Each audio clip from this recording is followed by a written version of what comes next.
So hey guys, welcome back to my channel and welcome to our new mini blog. তো সরস্বতী পুজোর পরের দিন মানে 24 তারিখ আমরা চলে গেছিলাম হুড্রু ফলস আর জোনা ফলস ঘুরতে। তো প্রথম স্টপটা ছিল আমাদের হুড্রু ফলস। তো সেখানে বাস থেকে নেমেই একেবারে চা খাওয়ার পর আমি খেয়ে নিলাম একটু ছোলার চাট। তো তারপরে এখানে আমরা সবাই বেরিয়ে গেছি পাহাড় হোপিং করতে। ঠিক আছে, লোকে দুর্গাপুজোয় হোপিং করতে বেরোয়, আমরা পাহাড় হোপিং করতে বেরিয়েছি। তো এখানে গিয়ে আমার বরের ইভেন সবার নাচতে ইচ্ছা হচ্ছিল, কি জানি কেন। কি হয়েছে কি আপনার? মানে আমি ঠিক বুঝতে পারছি না, আপনি এরকম হয়ে আছেন কেন? পরিবেশটা খুবই ভালো। আচ্ছা, সেটা বুঝলাম। কেন আপনার এখানে এসে ভয় কাঁপাকাঁপি করছে কেন? ও আচ্ছা, এই ব্যাপার।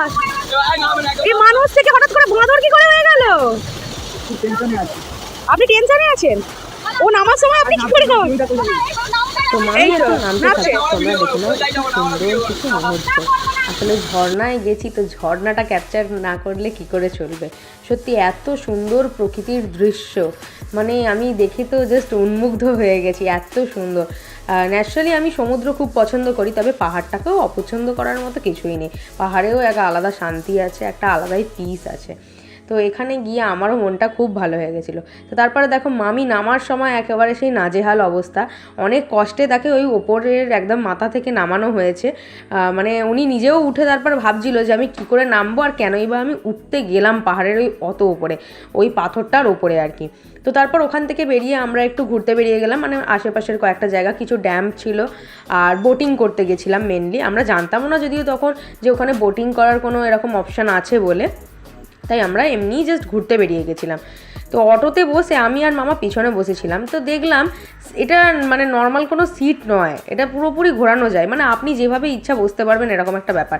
অ্যাজ ইয়োর উইশ, তুমি যেভাবে ইচ্ছা ঘুরিয়ে বসে তুমি ওর মধ্যে যোগাসনও করতে পারবে। তো তারপর ড্যামটা দেখলাম, এটাও খুব সুন্দর একটা জায়গা ছিল, খুব ভালো একটা বড় গঙ্গা ছিল, গঙ্গাই বলে তো জানি না আমি, যাই হোক। তো ওখানে গেলাম, তারপরে আমরা বোটিং করব বলে হচ্ছে জ্যাকেটগুলো পরে নিলাম। তো সবাই হচ্ছে জ্যাকেটগুলো পরে নিয়েছে। এখানে সবথেকে বেশি এক্সাইটেড ছিলাম আমি, কারণ আমার এই কারণগুলোর জন্যই ঋষিকেশ যাওয়ার এত ইচ্ছা যে আমি ওখানে গিয়ে ওই স্কাই ডাইভিং বা প্যারাগ্লাইডিং যা যা আছে, বোটিং, এগুলো করব। এখানেও আমার বোটিং করে খুব মজা লেগেছে, কিন্তু তাও আমার ঋষিকেশ যাওয়ার ইচ্ছা আছে ওখানের ওই বোটিংটা করার জন্য। ওখানে একটা আলাদাই মানে আমেজ হবে আমি জানি। তো যাই হোক, এখানের বোটিংটা করে তো আমাদের সবার খুব মজা হয়েছে।